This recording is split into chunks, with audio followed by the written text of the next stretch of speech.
ሰላም ሰላም ኩራት ተኸታተልቲ ብዘለኹም ኮይንኩም ነዛ ቪድዮ ትሪኡ ብምልኦኹም ሰላምኩም ብዙሕ ትርፍ ይበለለይ። ነዛ ቻናለይ ሓደሽቲ ዝኾንኩም ሳብስክራይብ ብምግባር ቤተሰብ ኩኑ ነዛ ቪድዮ ከዓ ላይክ ብምግባር ጀምርዋ። ሎማዓንቲ ከዓኒ ብስራሕ እየ መፂአኩም እኒአኹ ትማሊ ብቡና ሎሚ ብስራሕ በርግጥ ትማሊ እውን ያው ክሳዕ ሰዓት 4 ገለ ብጣዕሚ እየ ቢዚ ነይረ ኣብ ስራሕ እየ ነይረዋ ዝሮ ኣብ ገዛ ተኮይንካ ናጓል ስራሕ ኣይውዳእን በስመ አብ ኣረ ኣብ ገዛ ትውዕል ጓል እኮ ትሰርሕን እዩ ዝበሃል ዝኸውን ትማሊ ንባዕሉ ሰዓት 10 ለይቲ ተስኤ ክሳዕ ሰዓት 2 3 4 ክሳዕ እዛ ቡና ዘፍልሕሲ ብጣዕሚ እየ ቢዚ ነይረዋ እንጀራ ጋገርኹ ገለ ገበርኹ ካብኡ ከዓ እዚ ትሪእዎ ኣለኹም ሽንቲ ቤት ኣብ መጀመርታ ብጣዕሚ ተጋጊናና እንታይ ተጋጊና መሲልኩም ከምዚ ሽንቲ ቤት ክኳዓት ንሃለየ እዚ ብወሰና ወሰን ትሪእዎ ኣለኹም እምኒ ይግደፎ እዩ መሰረቲ ማለት እዩ 50 ሴንት ዝኸውን ካብኡ ብክልተ ጫፍ በዛ ደው ኢለ ያኒ ሕዝና በዛ ፊት ንፊት ንዓኣ ዘላ ምንም ኣይተኳዓቶን ኣይገደፍሉን ነይሮም ማለት እዩ በዛ ሕዚ ደው ኢለ ያኒ በዛ ዝዕቅና ኣለኹ ከዓነ 20 ሴንት ዝኸውን ጥራሕ እዩ እምኒ እኒአዋ እምበር ተሓመድ ኣይተኳዓተን ግን ንሰረት መሰረቲ ክግደፎ ይግባእ ነይሩ ኣብዚ መጀመርታ ሰራሕተኛ ከውዕል እናሃለኹሲ ኣንሽዒና ተጋጊና ዝሮ ሕዚ ካልኣይ ሰራሕተኛ ኣምፂኤ ካብ ዝኸስር ኢለ ባዕለይ ቀስ በቐስ እናገበርኩ ክኹዕ ተየኢለ ከምዚ ትሪእዎ ኣለኹም እናኳዓትኩ ዝሓመድ እናውፃኹ ኢደይ ስትራቦ የሞይ ተግደፍዎ እዚ ማእኸል ኢደይ ከዓ ከምዚ ፃዕዳ ፃዕዳ ገለ ይቋፅር ናቲ ከዓ ደም ይቋፂሩ ነይሩ ሎማዓንቲ እንኳን ደሓን ኮይኑ ደጋጊመሉ ግዲ ግን ኣብቲ መጀመርታ መዓልቲ ክሰርሕ እሲ ኣያደይ ግደፍዎ ስትራቦ ክሳዕ ሕዚ ዝንጭዋ ኢደይ ድልበሃል እንታይ ብፍላይ ከዓ እዙ ሓመድ ትሪእዎ ኣለኹም ሲ ንታሕቲ ይኸድ ማለት እዩ ናብዚ ሽንቲ ቤት ይኸድና ካብ ሰዓት 2 ስለ ዝመፁ እዞም ብማሽን ዝኹዕቱ ቅድሚ ሰዓት 2 ምምልኡ ኣፀራርየሎም ክፀንሕ ኢለ ካብ ታሕቲ ዝፀደፈ ሓመድ ብኢደይ ንላዕሊ የውፅሞ ኣያደይ ሞይተየ ማለት እዩ ብጣዕሚ ድኻም በስመ አብ ጓል ኣንስተይቲ ግን ናይ ጉልበት ስራሕ ክሰርሕ ኣለዋ ኢልኩም ዶ ትሓስቡ ብጣዕሚ እየ ድኻሚ በስመ አብ ብፍላይ ካብዚ ጉድጓድ ዝሓመድ ሓመድ ክድውርዮ እናሃለኹ ሲ ገለ ዓይነት ስሜት ተሰሚዑኒ ሙሉእ ነብሰይ ዝሮ ግን ናይ ጓል ስራሕ ኣብ ገዛ ኣይውዳእን ከምዚ ትሪእዎ ኣለኹም ሕዚ እዛ ብድሕረይ እኒኣ ዳርጋ 50 ሴንት ንእሽተይ ሱሳ ይበፅሕ እዩዋ ኣብ 2 መዓልቲ የኹዒተያ እኒአኹ ከምዚ ትሪእዎ ኣለኹም ናገበርካ ኢልኳዓት መሰረቲ ኢሎምዎ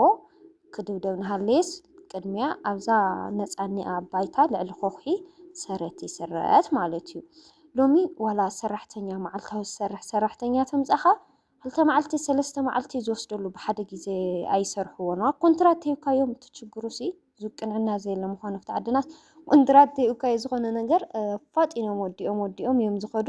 መዓልታዊ እንድሕር ዳኣ ተውዕል ኮይንካ ግን ዋላ መንደቕ ድዩ ዋላ ዝተፈላለየ ነገራት መዓልታዊ ተኮይኑ እታ መዓልቲ እታ ሰዓት ክሳዕ ተኣኽለሎም በይ ያን ያክል ኣብ ስራሕ ዝግደስ ሰብ የለይ ዳርጋ ማለት እዩ ሓደ ቅዱሳት ገዲፍካ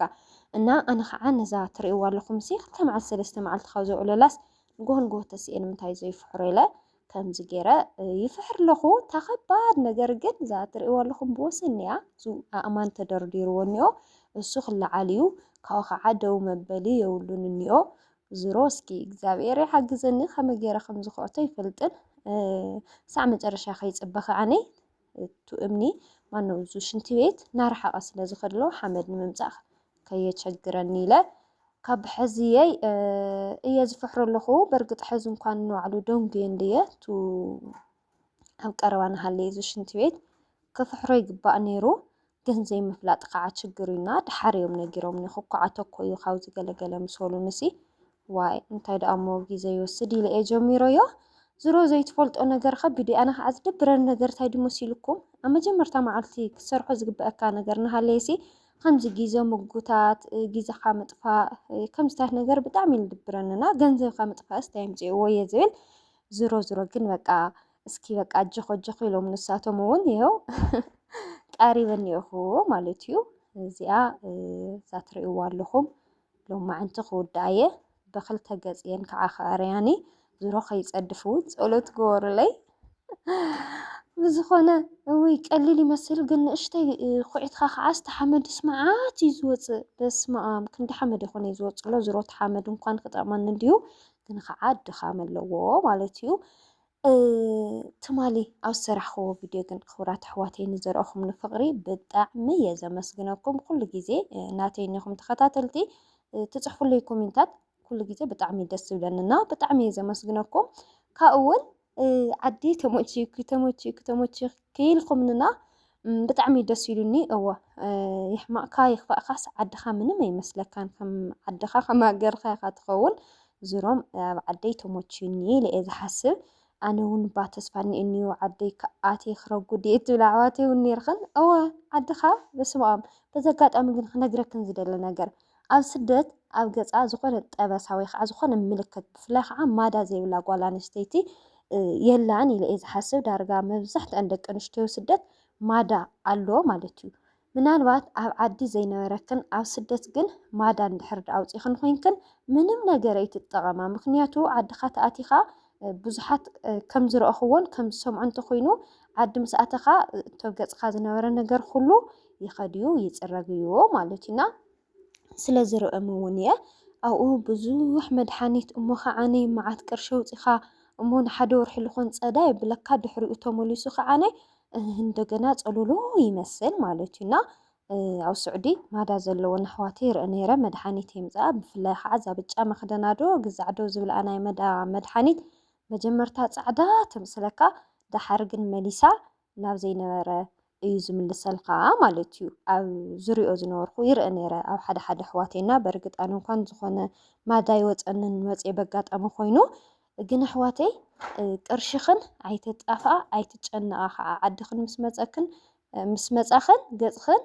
ክፀርዩ ዝኸውን ኢለ እየ ዝሓስብ። ዓድኻስ በቃ እቲ ጭንቀት ዝነበረ ጭንቀት ንባዕሉ ክለዓል እናሃለየሲ ነብስኻ እውንስ ይምቸዎ እዩ ኢለ እየ ዝሓስብና እዚኣ ክብለክን ስለ ዝደለኹ እየ በዚ ኣጋጣሚ።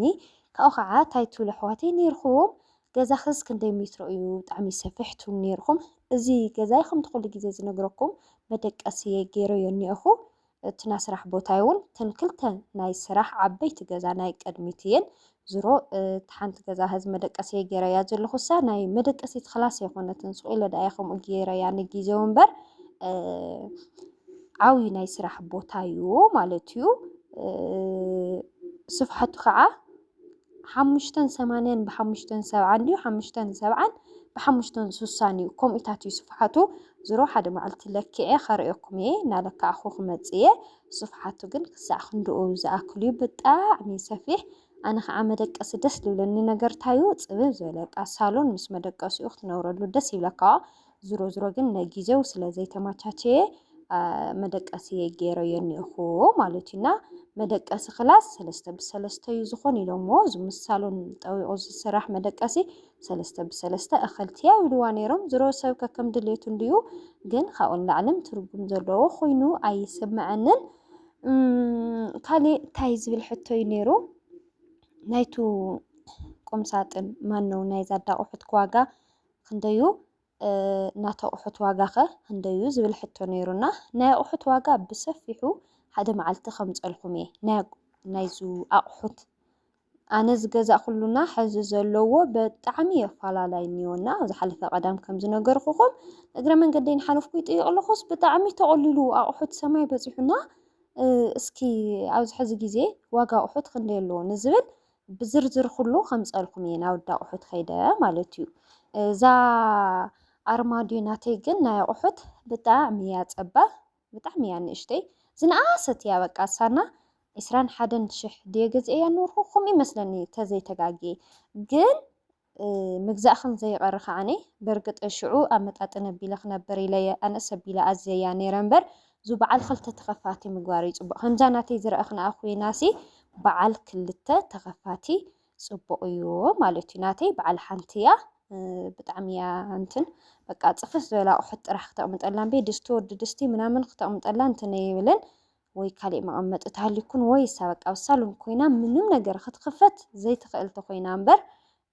ከምዚ ንሕና ንጥቀመሉ ገለ ተኮይኑ ችግር እዩ። ዝሮ ሕዚ ክንደይ ከም ዘላ እውን ናይ ሶፋ ድዩ ናይዙ ቁምሳጥን ዶላብ ናይ ሕድሕደ ኣቑሑት ክዛረበኩም እየ ብግዚኡ ተደጋጋሚ ግዜ ናይ ሶፋ ኣቑሑት ተምፅልና ትብሉ ኣሕዋተይ እውን ኣለኹም። ማነው ናይ ሶፋ ዋጋ ምጽናቱ ለሕዋተይ ኒእኹም ናይ ሶፋ ዋጋ ሶፋታት ዘይረክብና ኮንኩ ዕዳጋ ሓሙስማ በቃ ወዲያው ሰሪሖም ወዲያው ስለ ልሸጥዎ ሶፋታት ኣይትረክብን እንታይ ደኣ ፎቶታት ትርኢ እሞ በቲ ፎቶታት ኢኻ ዋጋ ትጥይቖም ማለት እዩ ወይ ከዓ ዝኾነ ዲዛይን ሒዝካሎም ትኸድና እዚ ኣስርሑለይ ትብሎም ትዋግዮም ምናምን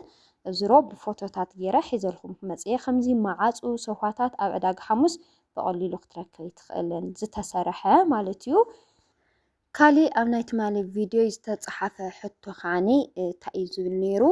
ሜርዋይ እስቲ ኣማኸርኒ ንዓይ ሓፍትኺ ኣነ ኣብ ስደት ኣለኹ እና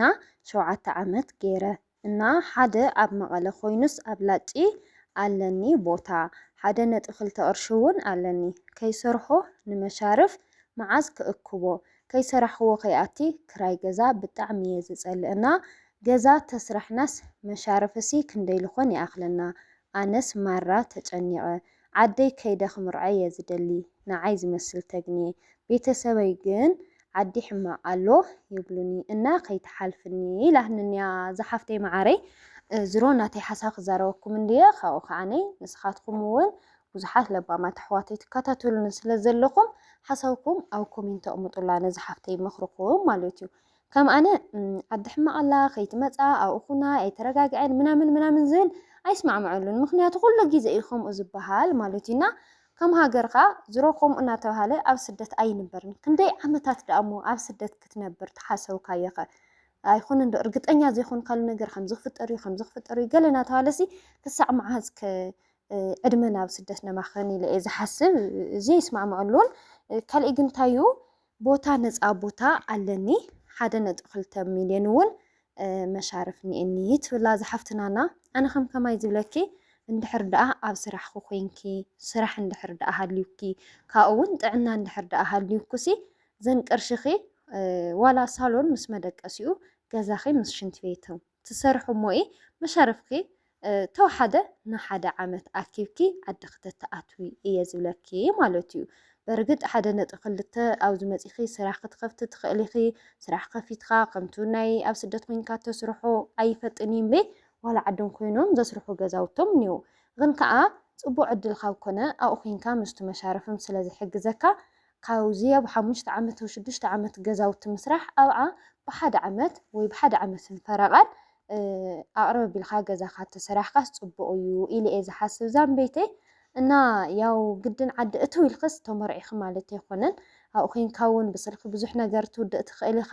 ካብኡ ከዓኒ ይኹን እንዶ ብስራሕስ 1 ዓመት 2 ዓመትስ ብሕማም ብቻ ብዙሕ ነገር ይገጥመካና ብከምኡም ክጠፍእ ይኽእል እዩ ኣይኮን እንዶ ንፅቡቅ ነገር ማለት እዩ እና ዘንበይተይ ዘንቅርሽኺ መደቀሲኺ ክላስኪን ኣብ ናይ ባዕልኺ ተተስርሕሉ እሞ መሻርፍኪ ከዓነይ 1 ዓመት ውስን ኣቢልኺ ገንዘብ ከየጣፋእኺ ፕሮግራም ማነው ኣውፂኺ ፕሮግራምኪ ን1 ዓመት ክንዲዚአን እየን ደሞዘይ ካብ ክንዲዚአን ንመሻርፍ ንቤተሰብ ክንዲዚአን ከዓነይ ንናይ ባዕለይ መሻርፍ ኢልክ እንድሕር ደኣ ኣቕሚጥክዮ ንቐፃሊ ኣይትጣዓስሉን ምናልባት ግን ሕዚ ስኡልካ ዓድኺ እንድሕር ደኣ መፂኺ ተጓንፎ ይገጥመካ ኣብ ስራሕ ኪሳራም ይገጥመካና ንምንታይ ገዛይ ዘይስራሕ ኢልካ ምጣዓሳሎ እዩ ማለት እዩ እና ዘን ኣሕዋተይ ማዓረይ